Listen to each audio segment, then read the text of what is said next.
Patient nurse ratio എന്ന് പറയുന്നത് നമ്മുടെ നാട് പോലെയല്ല. അവിടെ നേഴ്സ് പേഷ്യൻ്റ് റേഷ്യോ എന്ന് പറയുമ്പോൾ ഉറപ്പായിട്ടും സഫീഷ്യൻ്റ് ആയിട്ടുള്ള നേഴ്സുമാർ അവർ അപ്പോയിൻറ്റ് ചെയ്യുന്നുണ്ട്. അതുകൊണ്ട് തന്നെ വിദേശ രാജ്യങ്ങളിൽ നാടുമായിട്ട് കമ്പയർ ചെയ്യുമ്പോൾ അവസരങ്ങൾ കൂടുതലാണ്.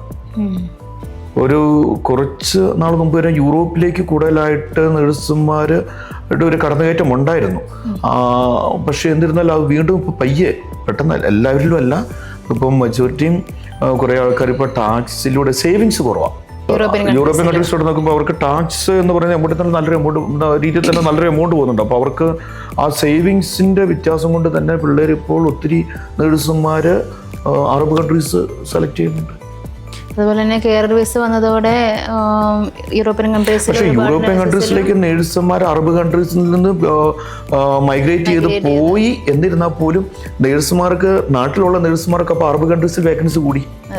അപ്പം എവിടെയാണെങ്കിലും ഓട്ടോമാറ്റിക്കായിട്ട് നേഴ്സുമാർ വിദേശ രാജ്യങ്ങളിൽ കിട്ടുന്ന ആ ഒരു ഫെസിലിറ്റീസ് നമ്മുടെ നാടുകളിൽ ഇപ്പോഴും അവർക്ക് കിട്ടി തുടങ്ങിയിട്ടില്ല. എല്ലാ ഹോസ്പിറ്റലിലും പൂർണ്ണമായിട്ടും നമ്മളത് അങ്ങനെ പറയാൻ പറ്റില്ല. ചില ഹോസ്പിറ്റലുകൾക്ക് നല്ലൊരു റെമ്യൂണറേഷൻ അല്ലെങ്കിൽ നല്ലൊരു വർക്ക് എൻവയോൺമെൻറ്റ് കൊടുക്കുന്ന ഹോസ്പിറ്റൽസ് ഉണ്ട്. പക്ഷെ ഇപ്പോൾ പൂർണ്ണമായിട്ടും അങ്ങനെ ഒരു ലെവലിലേക്ക് നമ്മുടെ നാട് എത്തിയിട്ടില്ല എന്നുള്ള കാര്യം വളരെ വിഷമമുള്ളൊരു കാര്യം തന്നെയാണ്.